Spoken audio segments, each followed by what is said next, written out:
Hi there, good morning, good afternoon, and good evening. On this video, let's talk about how to send a snap without media upload. So send Snapchats without showing media upload, and this is basically a working method. Now to get started for this one, I want to make sure that you have updated your version. So basically go to settings right there, and basically go to general, look for the one they call software update. If you're using Android devices or your Samsung devices, the process is basically the same. So you just have to check on your software update.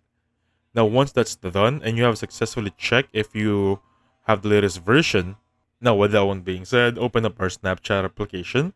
Going back here, as you can see right here, there is no option just to upload a Snapchat, right? There's no upload option here without uploading a media. So what you want to do right there is open up your gallery or your camera roll. Basically open it up. You want a photo wherein you can copy it. So basically click on the option right there. Now you're gonna see the copy option, right? Click on copy here and go back on Snapchat. I'm gonna open it up and basically capture your snap. I suggest going in a neutral background to basically cover your camera.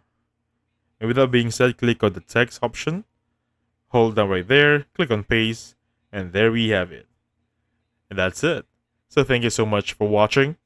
I'll catch you guys on the next one. Goodbye for now.